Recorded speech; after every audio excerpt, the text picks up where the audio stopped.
3ஆம் சங்கீதம் 1ஆம் வசனம். தேவனே, நீர் என்னுடைய தேவன், அதிகாலமே உம்மை தேடுகிறேன். வறண்டதும் உடாய்ந்ததுமான தண்ணீரற்றதுமான நிலத்திலே என் ஆத்துமா உன்மேல் தாகமாய் இருக்கிறது, என் மாம்சமானது உம்மை வாஞ்சிக்கிறது. அன்பின் தெய்வமே, மனன்றியோடு மை சோதரிக்கிறோம். ஆண்டவரே, சங்கீதக்காரன் சொல்லுகிறது போல, தேவனே நீ என்னுடைய தேவன், அதிகாலமே நான் உம்மை தேடுகிறேன், என் ஆத்துமா வாஞ்சிக்கிறது. நீர் என்னுடைய தேவன் என்று ஒருமையிலே தனக்கு மாத்திரம்தான் அவர் தேவன் என்று உரிமை பாராட்டி சொல்லுகிற இந்த வசனத்திற்காக கொடான கொடி சோத்திரம் ஐயா. தேவரே, இந்த வசனத்தை கொண்டு எங்களோடு இடைப்படுவீராக. பேசுகிறீர்கள் அல்ல, உங்களிலிருந்து பிதாவி ஆவியானவர் உங்களோடு பேசுகிறார் என்று சொல்லப்பட்டிருக்கிறது. என் மாம்ச எண்ணங்களோ என் இருதயத்தின் நிறைவுகளோ வாயின் வார்த்தையாய் வெளியே வராதபடிக்கு ஆவியானவர் மாத்திரம் ஆளுகை செய்யும்படியாக ஒப்பு கொடுக்கிறோம். இந்த வசனத்தை கேட்கக்கூடாதபடிக்கு தடை செய்கிற எல்லா வான மண்டல பொல்லான் கிரியைகளை, தூக்க மயக்கங்களை, சோர்வுகளை, பலவித எண்ணங்களை கொண்டு வருகிற சத்துருவை கட்டி சபிக்கிறேன். ஆண்டவரே, ஆவியானவர் என் மத்தியில் இடைவெளிவீராக, வல்லமையை இடைவெளிவீராக, எங்களோடு பேசுவீராக. இயேசுவின் நாமத்தில் பிதாவே, திரும்ப ஒரு விசை 63ஆம் சங்கீதம் 1ஆம் வசனத்தை வாசிக்க கேட்கலாம். தேவனே, நீர் என்னுடைய தேவன், நீர் என்னுடைய தேவன், அதிகாலமே உம்மை தேடுகிறேன். வறண்டதும் விடாய்ந்ததும் தண்ணீரற்றதுமான நிலத்திலே என் ஆத்துமா உன்மேல் தாகமாய் இருக்கிறது, என் மாமிசமானது உம்மை வாஞ்சிக்கிறது. என் தேவனே, நீ என்னுடையது. அப்போ இன்னைக்கு நாம் எல்லாரும் அவரை உரிமை பாராட்ட வேண்டும் என்பது வேதனை வலியுறுத்துகிறது.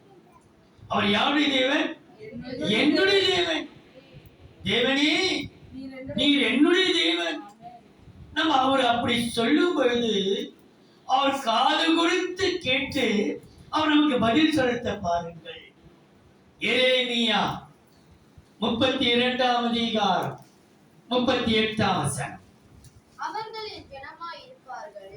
எரேமியா 32ஆம் அதிகாரம் 38ஆம் வசனம். அவர்கள் என் ஜனமாய் இருப்பார்கள். அவர்கள் என் ஜனமாய் இருப்பார்கள். நான் அவர்கள் தேவனாய் இருப்பேன். நான் அவர்கள் தேவனாய் இருப்பேன். நான் அவர்களுக்கு தேவனாய் இருப்பேன். நீ தேவனே, நீர் என்னுடைய தேவன். நம்ம சொல்றோம், அவர் சொல்றாரு நான் அவருடைய தேவனாய் இருப்பேன். நிச்சயமாய் இன்றைக்கு நீர் என் தேவன், தேவனே நீ என்னுடைய தேவன் என்று சொல்லியிருக்கிறாரே, அவர் நமக்கு எப்படிப்பட்ட தேவனாய் இருப்பார்? அந்த தேவன் எப்படிப்பட்ட தேவனாய் இருந்து நமக்கு அவர் என்ன நன்மை செய்வார் என்று வேதம், அவருடைய நாமம் எத்தனையோ நாமம், ஆண்டவருக்கு எத்தனையோ தேவன் என்று சொல்லலாம். ஆனா நான் சமாதானத்தின் தேவன் சொல்லப்பட்டிருக்கிறது. அவரை குறித்து பரிசுத்தமுள்ள தேவன் சொல்லப்பட்டிருக்கிறது. அவர் இரக்கமுள்ள தேவன் சொல்லப்பட்டிருக்கிறது. அவர் யெகோவா என்று சொல்லப்பட்டிருக்கிறது. அவருடைய நாமங்கள் பல நாமங்கள், எல்லாத்தையும் சொல்லிக் கொண்டிருக்க முடியாது, நேரமும் பத்தாது. ஆனா நமக்கு தெரிந்தபடி அவருடைய நாமம் அல்லது தேவனே நீ என்னுடைய தேவன், நீ எனக்கு எப்படிப்பட்ட தேவனா இருக்க போகிறீர்? அவர் சொல்றாரு, நான் உனக்கு உண்மையுள்ள தேவனாய் இருப்பேன், சர்வ வல்லமையுள்ள தேவனாய் இருப்பேன், அனாதி தேவனாய் இருப்பேன், மகாதேவனாய் இருப்பேன், ஆறுதலின் தேவனாய் இருப்பேன். உங்களுக்கு நான் எப்படிப்பட்ட தேவனாய் இருக்கிறேன் சொல்கிறேன் பாருங்கள்.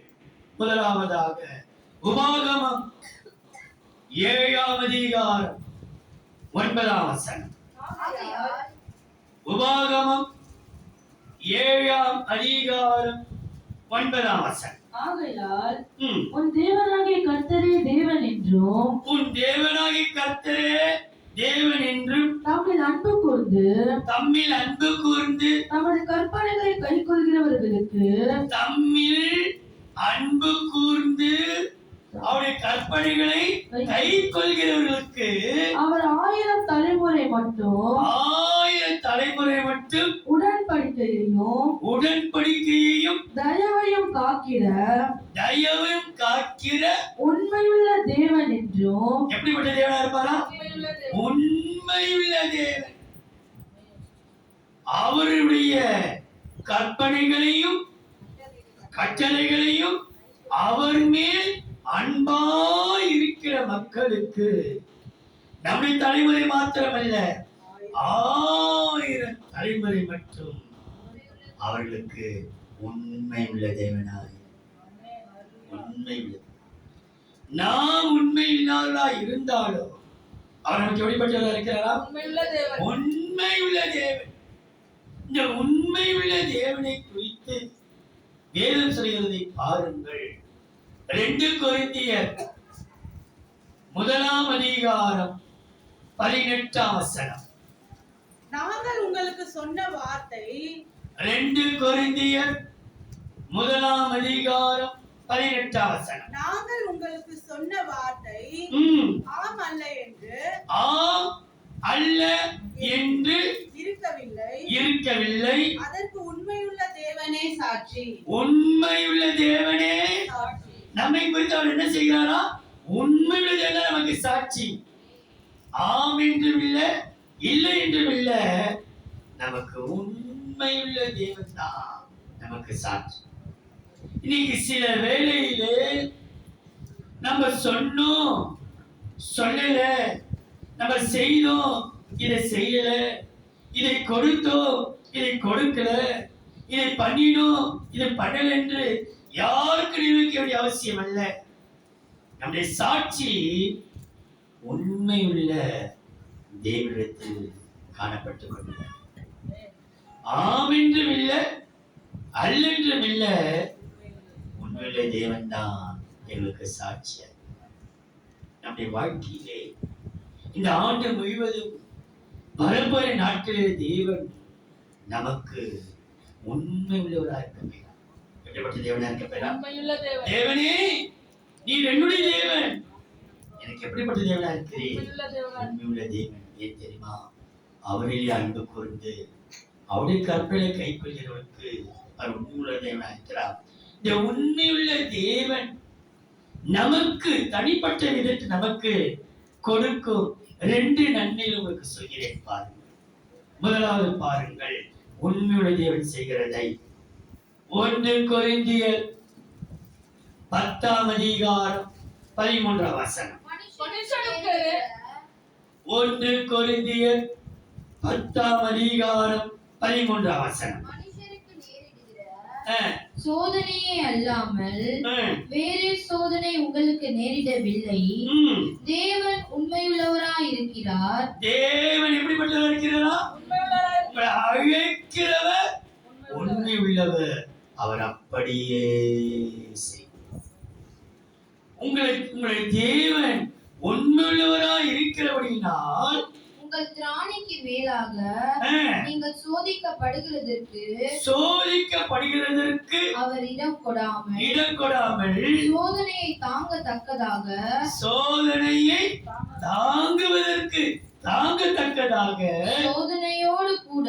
சோதனையோடு கூட அதற்கு தப்பிக்கொள்ளும்படியான போக்கையோ உண்டாக்குவார். அவர் உண்மையுள்ள தேவன். தாங்குவதற்கு வேண்டிய நம்மை கர்த்தர் தாங்குவார். நம்ம என்ன செய்வாரா? தாங்குற தெய்வம். சோதனை காலத்திலே சோதனை இல்லை நினைச்சிடாதீங்க. நமக்குத்தான் சோதனை தேடி வரும். அந்த சோதனையை தாங்குவதற்கு இந்த உண்மையுள்ள தேவன் நமக்குள்ளே இருந்து கொண்டிருக்கிறார். இந்த உண்மையுள்ள தேவன் எப்படிப்பட்டவரா? நம்மை தாங்குகிறவர். நீ பயப்படாதே, நான் உன்னோடு கூட இருக்கிறேன். திகையாதே, நான் தேவன். நான் உன்னை பலப்படுத்தி உனக்கு சகாயம் செய்வேன். என் நீதின் வலது கரத்தினால் நம்முடைய தேவன் தாங்கிறது மாத்திரமல்ல, அவரை குறித்து சொல்லப்பட்டிருக்கிறது 2 தெசலோனிக்கேயர் புஸ்தகம் 3ஆம் அதிகாரம் 3ஆம் வசனம். 2 தெசலோனிக்கேயர் 3ஆம் அதிகாரம் 3ஆம் வசனம். கர்த்தரோ உண்மையுள்ளவர். கர்த்தரோ எப்படிப்பட்டவரா? உண்மையுள்ளவர். அவர் உங்களை ஸ்திரப்படுத்தி தீமையின்றி விலக்கி காத்துக் கொள்ளுவார். தீமையிலிருந்து விலக்கி காத்துக் கொள்வார். உனக்கு தீமை செய்ய வருவார்கள், ஆனா கர்த்தர் நன்மை முடிச்சிடுவார். தீமைகளை கர்த்தர் மாற்றுவார். இந்த உண்மையுள்ள தேவன் என்ன செய்கிறாரா? உன்னை தாங்குவார். 2வது, தீமையிலிருந்து உன்னை விலக்கி காத்துக்கலாம். உனக்கு தீமை செய்ய வருவார்கள், தீமை செய்வார்கள். யோசேப்புக்கு தீமை செய்தார்கள். ஆனா யோசேப்பு சொல்கிறார், நீங்கள் எனக்கு தீமை செய்ய நினைத்தீர்கள், கர்த்தரோ அதை நன்மையாக முடிய பண்ணினார். தேவனே, நீ என்னுடைய தேவன். எப்படிப்பட்ட தேவன்? எனக்கு உண்மையுள்ள தேவன். இந்த உண்மையுள்ள தேவன் என்னை தாங்குவார். தீமைக்கு விலக்கி காப்பான், தீமையை விலக்குவான். நம்மை சுற்றி நடக்கிற காரியம் எல்லாம் தீமையாகவே இருக்கிறது. நீ நன்மை செய்யற, ஆனா உனக்கு என்ன செய்யறாங்க? தீமைதான் செய்யறாங்க. ஆனா கவலைப்படாத, அவ தீமை செய்தாலும் நினைச்சாலும் அந்த தீமையை நன்மையாய் நீ என்னுடைய தேவன், என்னுடைய தேவன் உண்மையுள்ள தேவன். அவர் என்னை தாங்குவார், தீமைக்கு விலக்கி காப்பார். 2வது, ஆதியாகமம் 17ஆம் அதிகாரம் 1ஆம் வசனம். ஆதியாகமம் 17ஆம் அதிகாரம் 1ஆம் வசனம். ஆபிரகாம் 99 வயதான போது கர்த்தர் ஆபிரகாமுக்கு தரிசனமாகி நான் சர்வ வல்லமையுள்ள தேவன், நீ எனக்கு முன்பாக நடந்து கொண்டு உத்தமனாயிரு. எனக்கு நட, உட்காராத, தூங்காத, ஓடாத, விட்டுட்டு எனக்கு முன்பாக நீ நட, உத்தமனாய். உத்தமனுக்கு கர்த்தர் துணை. இங்கு சொல்லப்பட்டிருக்கிறது, அவனுக்கு தரிசனம் கொடுத்து, பரிசுத்தம் இல்லாமல் ஒருவனும் கர்த்தரை தரிசிப்பதில்லையே. அப்ப தரிசனம் பெற வேண்டும் என்றால் அவன் வாழ்க்கையில் இருக்கிற காரியங்களை கர்த்தர் பார்த்து அவனுக்கு தரிசனம் கொடுத்தார். தரிசனம் கொடுத்தது மாத்திரம் அவர் சொல்கிறாரு, நான் சர்வ வல்லமையுள்ள தேவன், எனக்கு முன்பாக நீ உத்தமனாய். யாரு நம்ம பார்க்கவே இல்லையோ, நம்ம கர்த்தருக்கு உத்தமமா இருப்போம்னால் கர்த்தரே நமக்கு துணையாய் இருப்பார். இந்த உத்தமத்திலே அதுதான் ஆண்டோடைய பரலோக ராஜ்யத்திலே 2 தகுதி தான். ராஜ்யத்தில் பிரவேசிக்க வரங்களோ, ஊழியங்களோ, கிருபைகளோ, நாம் பெற்ற தாழ்ந்துகளோ, நாம் எடுத்த கல்வி ஒன்றுமே நமக்கு பின்பாக வராது.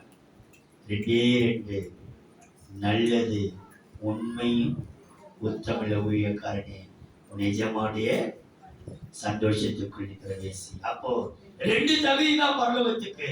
1 உண்மை, 2 உத்தம். இது யாரு பார்க்கவே இல்லையோ, நம்முடைய உண்மையையும் நம்முடைய உத்தமத்தையும் கர்த்தர் பார்ப்பார். கர்த்தர் பார்ப்பார். நம்ம சொல்லலாம் சில வேளை, பாஸ்டர் இது உண்மை கர்த்தருக்கு தெரியும், உங்களுக்கு தெரியுதோ தெரியும், எனக்கு கர்த்தர். ஆனா நிச்சயம் நம்முடைய வாயின் வார்த்தைகளையே நம்முடைய உத்தமத்தையும் நம்முடைய உண்மையையும் கர்த்தர் அங்கீகரிப்பாரா? இன்னைக்கு சொல்லப்பட்டிருக்கிறது, நான் உனக்கு சர்வ வல்லமுள்ள தேவனா இருக்கேன். இந்த சர்வ வல்லமுள்ள தேவனை குறித்து வேதம் சொல்கிறது பாருங்கள். எசேக்கியேலின் புஸ்தகம் 10ஆம் அதிகாரம் 5ஆம் வசனம். எசேக்கியேல் 10ஆம் அதிகாரம் 5ஆம் வசனம். கேருபீன்களுடைய செட்டைகளின் இரைச்சல் சர்வத்துக்கும் வல்ல தேவன் பேசுகையில் உண்டாகும். சர்வ வல்ல தேவன் பேசுகிறது உண்டாகும். அப்ப கூடப்பட்டிருக்கிறது சர்வத்துக்கும் வல்ல தேவன். அது தேவன் எப்படிப்பட்ட தேவனா? அந்த வசனம் திரும்ப வாசிமா. கேருபீன்களுடைய செட்டைகளின் இரைச்சல் சர்வத்துக்கும் வல்ல தேவன் பேசுகையில். சர்வத்துக்கும் எல்லாத்துக்கும் அவர்தான். சர்வ வல்லவன் இல்ல, சர்வத்துக்கும் வல்ல தேவன் பேசும் உண்டாகும் சத்தம் போல. அவருடைய சத்தம் அவர் பேசுகிறார். தமிழ் ஜனத்தோடு இப்படி செய், இப்படி செய்யாது, இப்படி நட, இப்படி நடக்காது, இதை கொடு, இதை கொடுக்காது, இதை வாங்கு, இதை வாங்காது, இதை சாப்பிடு, இதை அவர் பேசுவார். சர்வத்துக்கும் பேசுவார். ஒவ்வொரு காரியத்துக்கும் நம்மோடு பேசுவார். அவர் சர்வத்துக்கும் வல்ல தேவன். அதை மாதிரி சர்வ வல்ல தேவன் நம்மோடு பேசுகிறார்.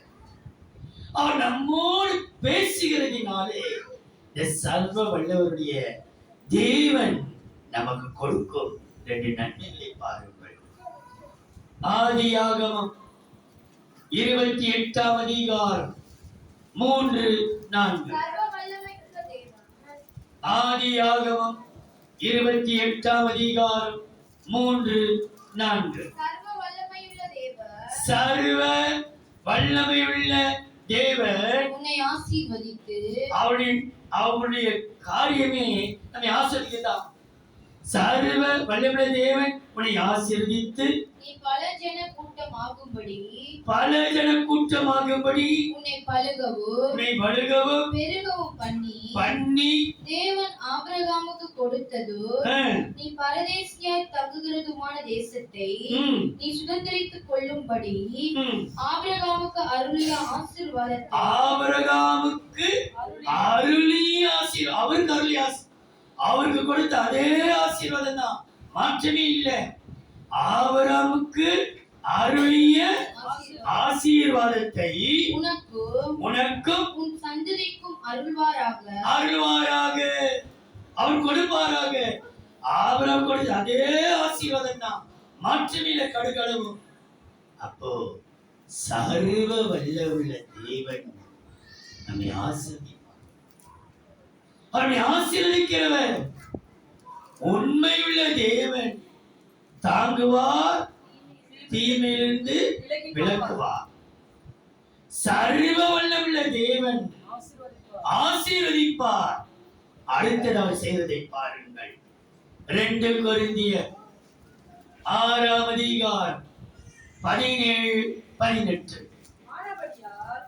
2 கொரிந்தியர் 6ஆம் அதிகாரம் 17-18. ஆனபடியால் நீங்கள் அவர்கள் நடுவிலிருந்து புறப்பட்டு பிரிந்து போய் அசுத்தமானதை தொடாதிருங்கள் என்று கர்த்தர் சொல்லுகிறார். யார் சொல்லுகிறது? அசுத்தமானது. உனக்கு நான் விளக்கிட்ட அசுத்தமானது. உன்னை விட்டு சில அசுத்தமானதை விலக்கிட்டு என்று மனிதர் சொல்ல, கர்த்தரே சொல்லுகிறார். அசுத்தமை தொடாதிருங்கள் என்று கர்த்தர் சொல்லுகிறார். அப்போது நான் உங்களை ஏற்றுக்கொண்டு உங்களுக்கு பிதாவா இருப்பேன். நீங்கள் எனக்கு குமாரரும் குமாரதிகளுமா இருப்பீர்கள் என்று சர்வ வல்லமையுள்ள கர்த்தர் சொல்லுகிறார். சொல்கிறார். எந்த தேவன் சொல்கிறாரா?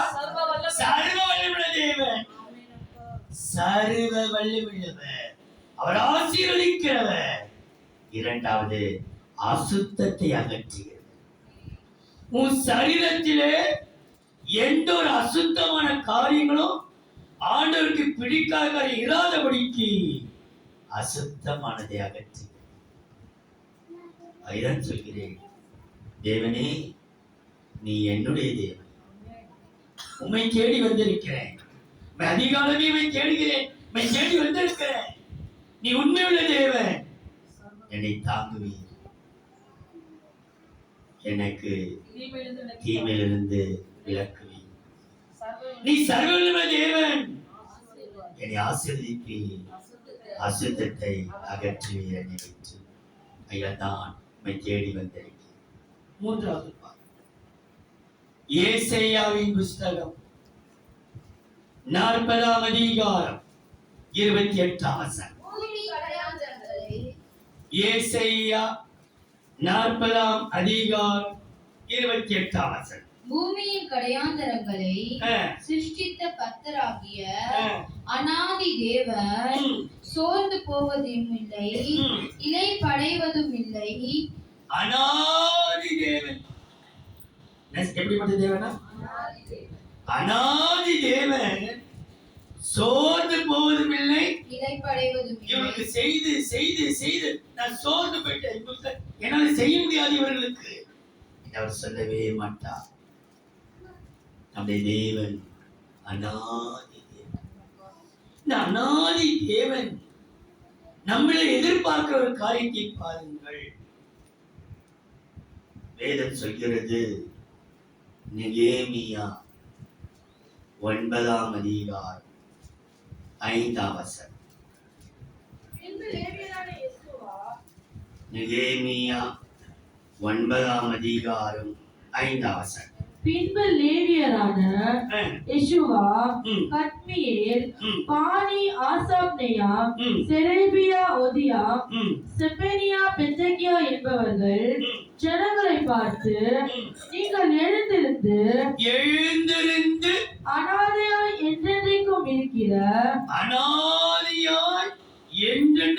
இருக்கிற உங்கள் தேவனாகிய கர்த்தரை ஸ்தோத்திரியுங்கள் என்று சொல்லி, என்ன செய்யணும்? அவர் அநாதி தேவனை ஸ்தோத்திரியுங்கள் என்று சொல்லி கர்த்தரை நோக்கி எந்த துதி ஸ்தோத்திரத்துக்கும் எல்லா துதி ஸ்தோத்திரத்துக்கும் மேலான உம்முடைய மகிமையுள்ள நாமத்திற்கு ஸ்தோத்திரம் உண்டாவதாக.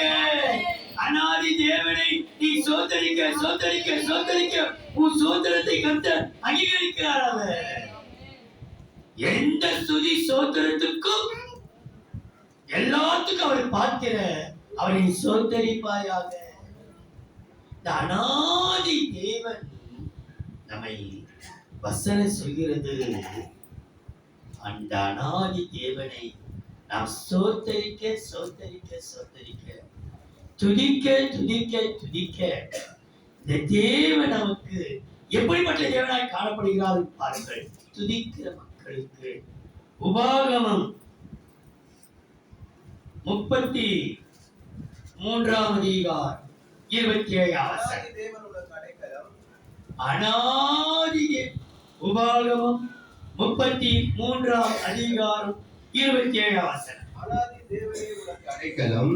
அநாதி தேவன் உனக்கு எப்படி இருக்கிறாரா? உனக்கு அடைக்கலம்.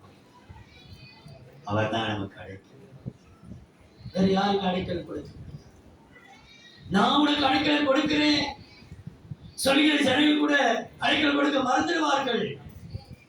ஆனா வசனம் சொல்கிறது, அநாதி தேவன் உனக்கு அடைக்கலம், அவருடைய நித்திய புயங்கள் உனக்கு ஆதாரம். உனக்கு ஆதாரம்.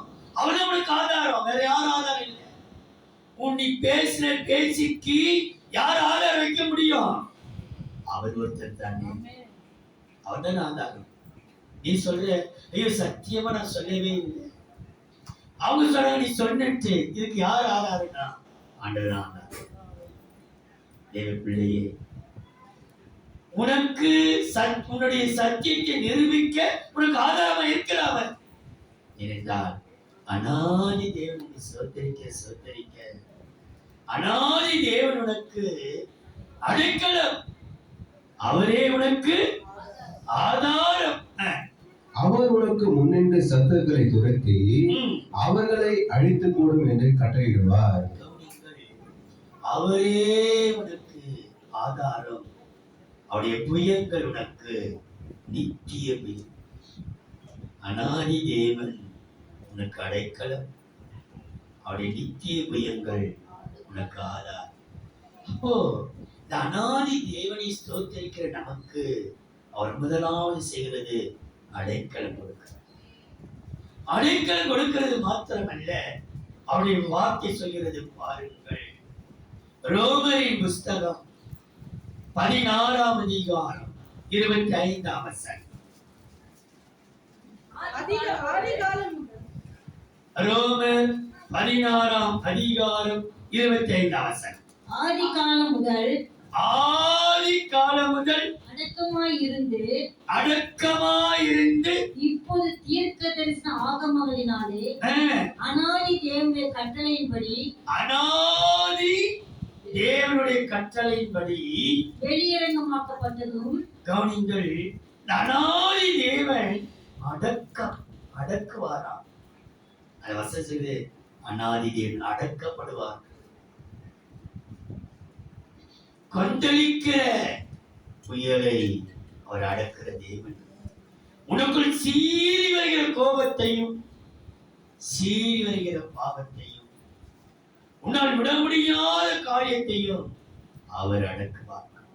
கொந்தளித்திடும் அலைகளையும் அவர் கால் மிதித்திடும் கர்த்தர். அதனால் தேவ பிள்ளையே, வாழ்க்கையிலே என்னை அடக்குவதற்கு யாரும் இல்லையே. கர்த்தருடைய வார்த்தை, அனாதி தேவன் உனக்கு அடைக்கலமாயிருப்பார். இரண்டாவது, அவருடைய அடக்குவார். யாருமே அடக்க முடியாதா? கர்த்தர் ஒருவரே நம்மை அடக்கி ஆள்கிறவர். கொந்தளிப்பார்கள், சீறு புயல் வரும். வசனம் சொல்கிறது, அனாதி தேவன் உன்னை அடக்கலாம். தேவனே, நீ என்னுடைய தேவன். நான் அதிகாலமே உம்மை தேடி வந்திருக்கிறேன். நீ எனக்கு உண்மை உள்ள தேவனாயிருக்கிறேன், சர்வ வல்லமுள்ள தேவனாயிருக்கிறேன். எனக்கு நீ அனாதி தேவனாயிருக்கிறேன். ஆண்டவரே, நீ எனக்கு அடைக்கல மாத்திரமல்ல, என்னை நீ அடக்கம் செய்வேன்.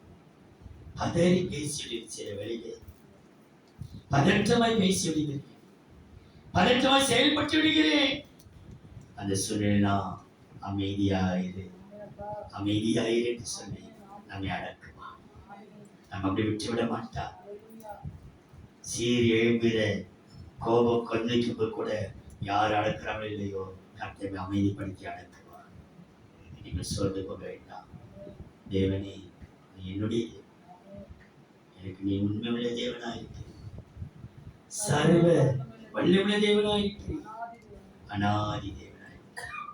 நான்காவது, தானியேலின் புஸ்தகம் 2ஆம் அதிகாரம் 45ஆம் வசனம். தானியேல் 2ஆம் அதிகாரம் 45ஆம் வசனம். இனிமேல் சம்பவிக்க போகிறதை மகாதேவன் ராஜாவுக்கு தெரிவித்திருக்கிறார். என்ன தேவன்? மகாதேவன். நம்ம தேவனுடைய பேர் என்னமா? உண்மையுள்ள தேவன், சர்வ வல்லமுள்ள தேவன், அனாதி தேவன். இங்க தேவன் பெயர் சொல்றா, மகாதேவன். மகாதேவன் சொப்பனமானது நிச்சயம், அதன் அர்த்தம் அர்த்தம். மகாதேவன் சத்தியத்தை வெளிப்படுத்துகிற கர்த்தர். சத்தியவான் எவனும் அவருடைய சத்தத்துக்கு செவி கொடுக்கிறான். இந்த மகாதேவனை குறித்து வேதம் எதிர்பார்க்கிற காரியம் பாருங்கள். நம்மிலே இந்த மகாதேவன் எதிர்பார்க்கிறதை பாருங்கள். தீத்துவின் புஸ்தகம் 2ஆம் அதிகாரம் 13ஆம் வசனம். தீத்து 2ஆம் அதிகாரம் 13ஆம் வசனம். நாம் நம்பி இருக்கிற ம், ஆனந்த வாக்கியத்துக்கு ம், மகாதேவனும் ம். நமது இரட்சகருமாகிய மகாதேவனும் நமது இரட்சகருமாகிய இயேசு கிறிஸ்துவினுடைய அஹ், மகிமையின் பிரசன்னமாகுதலுக்கு அஹ், எதிர்பார்த்து கொண்டிருக்கும்படி ம். நம்மை போதிக்கிறது. நம்மை சத்தியம் போதிக்கிறார். மகாதேவன் அந்த வசனம் எப்படி சொல்கிறதா? மகாதேவனுடைய சத்தியம் போதிக்கிறது. இந்த மகாதேவனை போதிக்கிறார். அவர்தான் நமக்கு போதகர். போதனை வெளிப்படுத்திய அவர்தான். மகாதேவன் இதை வெளிப்படுத்தினார். அர்த்தம் சத்தியம், சொப்பனம் உண்மை உள்ள தேவன் இந்த மகாதேவன் எதிர்பார்க்குதெல்லாம் என் போதகத்தை நீ கேள், என் மகனே என் போதகத்தை தள்ளாதே. இந்த மகாதேவனுடைய ஆனந்த வாக்கியம். அந்த வசனத்தை திரும்ப வாசிமா 2:13.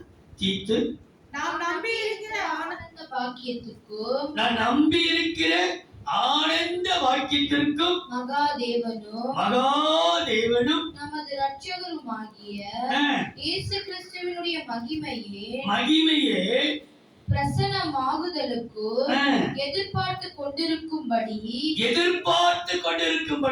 நமக்கு இந்த போதிக்கிறது. மகாதேவன் என்ன செய்கிறாரா? போதிக்கிறார். நீ போதனை ஏற்றுக்கொள்.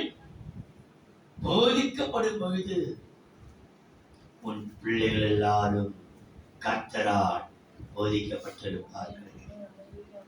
வசனம் சொல்கிறது, பிள்ளைகள் மாத்திரமல்ல, அவருடைய ஜனங்கள் எல்லாருமே போதிக்கப்பட்டிருப்பார். எல்லாரும் போதிக்கப்பட்டிருப்பார். நம்முடைய தேவன் அந்த வசனம் நினைக்கிற உன் பிள்ளைகள் எல்லாரும் கர்த்தரால் போதிக்கப்பட்டிருப்பார்கள் என்று ஏசியால சொல்லப்பட்டிருக்கிறது. 54:13. பிள்ளைகள் எல்லோரும் கர்த்தருக்குள் போதிக்கப்பட்டிருப்பார்கள். அந்த வசனம் என்னப்படப்பட்டிருக்கிறது? உன் பிள்ளைகள் எல்லாரும் கர்த்தரால் போதிக்கப்பட்டிருப்பார்கள். அது பிள்ளைகளுக்கு. ஆனா நமக்கு யோவான் எழுதின சுவிசேஷம் 6ஆம் அதிகாரம் 45ஆம் வசனம். எல்லாரும் தேவனாலே போதிக்கப்பட்டிருப்பார்கள் என்று. எப்படி படிக்கணும்னா, பிள்ளைகள் மாத்திரமல்ல, எல்லாரும் தேவனால் போதிக்கப்பட்டிருப்பார்.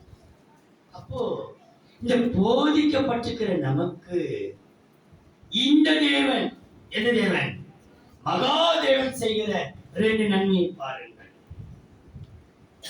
எஸ்ரா 5ஆம் அதிகாரம் 8ஆம் வசனம். நாங்கள் யூதர் எஸ்ரா 5ஆம் அதிகாரம் 8ஆம் வசனம். நாங்கள் யூதர் ம். சீமையில் உள்ள ம். மகாதேவனுடைய ஆலயத்துக்கு போனோம். என்ன செய்தாரா? எந்த தேவன் கிட்ட போனாங்களா? மகாதேவனுடைய ஆலயத்துக்கு யூத ஜனங்கள் போனோம். அது பெருங்காற்றால் கட்டப்படுகிறது, பெருங்கற்களால் கட்டப்பட்டிருக்கிறது. மதில்களின் மேல் உத்திரங்கள் பாய்ச்சப்பட்டு அந்த வேலை துரிதமாய் நடந்து அவர்களுக்கு கைக்கூடி வருகிறது என்பது ராஜாவுக்கு தெரிய இந்த காரியம் எப்படி கைக்கூடி வந்தது? மகாதேவன் கைக்கூடி வர பண்ணினார். ஆலயத்துக்கு போனோம், வேற எங்கேயுமே நாங்க போல. ஆலயத்துக்கு போன எங்களுக்கு மகாதேவன் கைக்கூடி வர பண்ணினார். அது எப்படி கைக்கூடி வரனா? துரிதமாய் கைக்கூடி வர பண்ணினார். எப்ப ஆண்டவரே? தேதி 18 தேதி ஆயிடுச்சு. இதோ உன 12 நாட்கள் இருக்கிறது.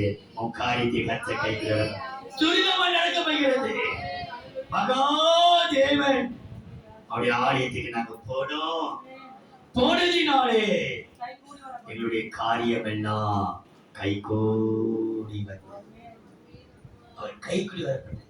இதற்கு கைக்குடி வரலையே, நாங்க எடுத்ததெல்லாம் தோல்வியா இருக்குதே. ஒன்று, உனக்கு ஒரு தேவன் இருக்கிறார், மகாதேவன்.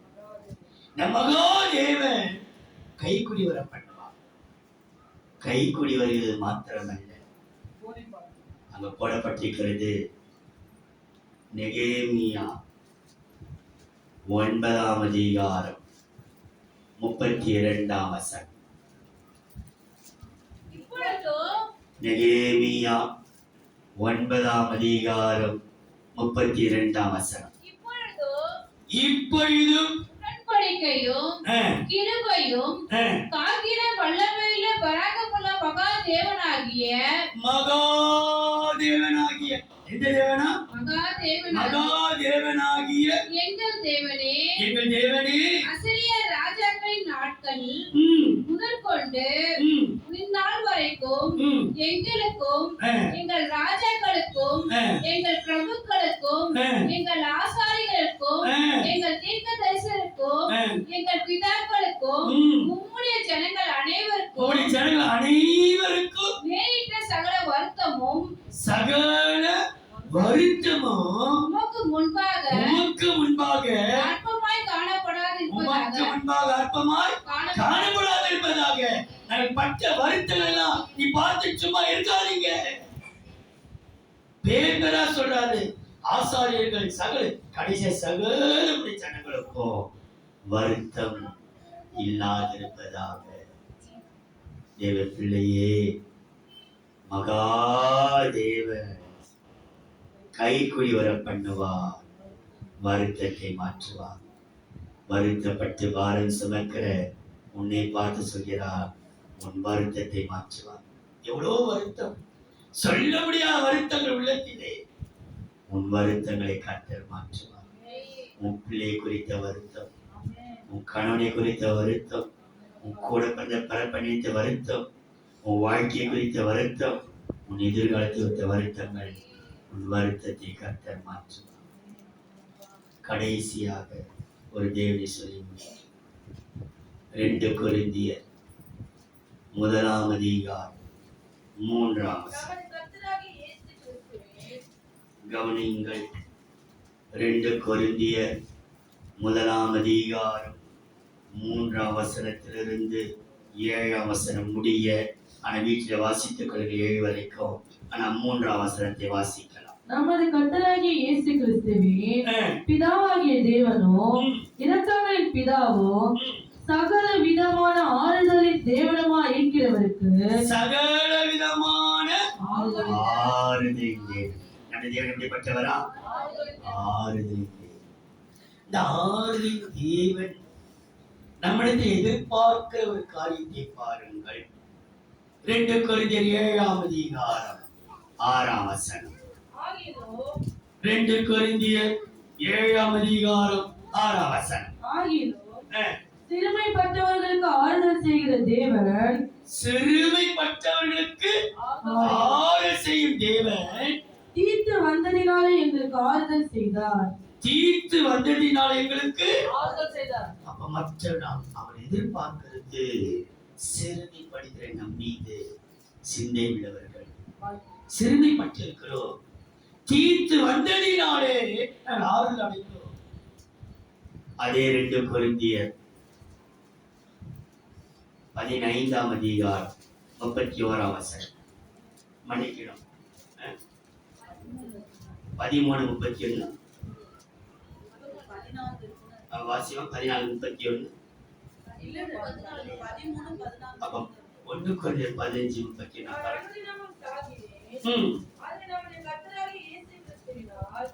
உங்களை குறித்து நான் பாராட்டுகிற மேன்மை கொண்டு சத்தியமாய் சொல்லுகிறேன். 5:32.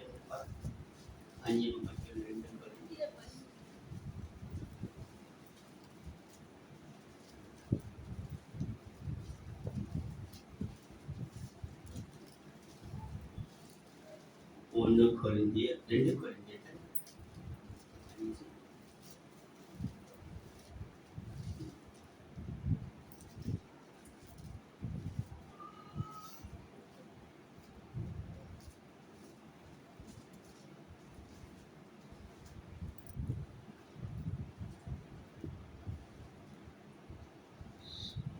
ரோமர் 15 ரோமர் 15 ரோமர் 15 பொறுமையையும் ஆறுதலையும் அளிக்கும் தேவன் மாதிரியின்படியே நீங்கள் ஏக சிந்தையுடன் இருக்கும்படி நமக்கு யார் மாதிரியா? இயேசுதான். வேற யாருமே மாதிரி இல்லை. அவங்க செய்தாங்க, இவங்க செய்தாங்க, ஆபிரகாம் செய்தார், ஈசாக் செய்தார், யாக்கோபு செய்தார், தாவீது, அவங்கள நமக்கு மாதிரி. இயேசு கிறிஸ்து ஆறுதலையும் பொறுமையும் ஆறுதல் அளிக்கும் தேவன். உங்களுக்கு இயேசு கிறிஸ்து உங்களுக்கு ஒரு மாதிரி வைக்கிறது. அவரை பின்பற்றுவோம், அவருக்கு மாடலாய் இருப்போம், அவருக்கு முன்பாக நம்மை காண்கிறவர்கள் இயேசுவை காணும்படியாக நம்முடைய ஜீவன் இருக்கட்டும். வேற யாரும் நமக்கு மாடல் அல்ல, இயேசுதான். அவர் செய்தாரா? இயேசு செய்தாரா? நீ செய். தாவீது செய்தாரு, ஆபிரகாம் செய்தாரு, யாக்கோபு, அவங்க செய்வாங்க. இயேசு செய்தாரா? இயேசு நினைத்துப்பார். அப்ப அவர்தான் இந்த ஆறு தேவன் எதிர்பார்க்கிறது. அவரை போல் மாறும். அவரை போல மாறுவோமானால் நமக்கு தேவன் 2 நன்மை செய்கிறார் பாருங்க. முதலாவதாக ஏசாயாவின் புஸ்தகம் 52ஆம் அதிகாரம் 9ஆம் வசனம். ஏசாயா 52:9. எருசலேமின் பாழான ஸ்தலங்களே பாடுங்கள், தம்முடைய ஜனங்களுக்கு ஆறுதல் செய்து எருசலேமை மீட்டுக் கொண்டார். என்ன செய்தாரா? மீட்டுக் கொள்ளுவார். அவர் அதை மீட்கிற தேவன் நம்மை மீட்டுக் கொள்ளுவார். ஆறுதல் தேவன் நம்மை மீட்டுக் கொள்வார். நம்ம மூழ்கி போயிருக்கிறோம் பாவத்திலே, சாபத்திலே, வியாதியிலே, வறுமையிலே, கஷ்டங்களிலே மூழ்கி போயிருக்கிறோம். அவர் நம்மை மீட்டுக் கொள்வார். யாரு? ஆறுதல் தேவன். மீட்கிறது மாத்திரமல்ல, நமக்குள் ஒரு வித்தியாசத்தை உண்டாக்குறார் பாருங்கள். யோபின் புஸ்தகம் 15ஆம் அதிகாரம் 11ஆம் வசனம். யோபு 15ஆம் அதிகாரம் 11ஆம் வசனம். தேவன் அருளிய ஆறுதல்களும் உம்மோடே சொல்லப்படுகிற மிருதுவான பேச்சும் உம்மோடு சொல்லப்படுகிற மிருதுவான பேச்சா? வாழ்ந்தறிகிற பேச்செல்லாம் ரொம்ப மிருதுவா இருக்கும். அந்த டென்ஷன்கிற வார்த்தைக்கு இடம் இல்லை. இந்த ஆறுதலின் தேவன் நம்மை மீட்டெடுப்பார். மிருதுவான வார்த்தையை கொடுப்பார், மிருதுவான பேச்சு. அந்த கோபங்கிற பேச்சுக்கு இடமே இல்லை, எரிச்சல் என்ற பேச்சு இடமே இல்லை, சண்டை கிட்ட வருகிற வார்த்தை இல்லை. தேவன் அருளிய ஆறுதலினாலே நமக்கு எப்படிப்பட்ட பேச்சு வருகிறதா? மிருதுவான பேச்சு. அப்ப ஆறுதலின் தேவன் மீட்டெடுப்பார். மிருதுவான பேச்சை கொடுப்பார். நம்முடைய வாயிலே மிருதுவான வார்த்தைகளை கொடுப்பார். தேவனே, நீ என்னுடைய தேவன், உண்மையுள்ள தேவன். தாங்குவார், தீமையை விளக்குவார். சர்வவல்லமை தேவன் ஆசீர்வதிப்பார், அசத்தத்தை விளக்குவார். அநாதி தேவன் அடைக்கலம் கொடுப்பார், அடக்குவார். மகாதேவன் கைக்குடி வர பண்ணுவார், வருத்தத்தை மாற்றுவார். ஆறுதலின் தேவன் மீட்டுக் கொள்வார். மிருதுவான பேச்சை நம்பி வாயில கொடுப்பார். அன்பின் தெய்வம், மனன்றியோடு சோதரிக்கிறோம். தேவரீர் இந்த வெள்ளமுள்ள கரத்தை நீட்டி, இந்த ஆசீர்வதிக்கப்பட்ட கரத்தை நீட்டி தேவரை தொட்டு நீ ஆசீர்வதிப்பீராக. இயேசுவே, சங்கீதக்காரன் சொல்கிறது போல, தேவனே இது என்னுடைய தேவன், உம்மை தேடி வந்திருக்கிறேன். நீ உண்மை உள்ளவர், சர்வவல்லமை உள்ளவர், மகாதேவன், அநாதி தேவன், ஆறுதலின் தேவன். எங்களை வழி நடத்துவீராக. கேட்ட சத்தியத்தின்படியே எங்கள் வாழ்க்கையிலே நீ எதிர்பார்க்கிறதை நாங்கள் செய்யவும் எங்களை சாட்சியம் நடத்துவீராக. இயேசுவின் நாமத்தில் பிதாவே. ஆ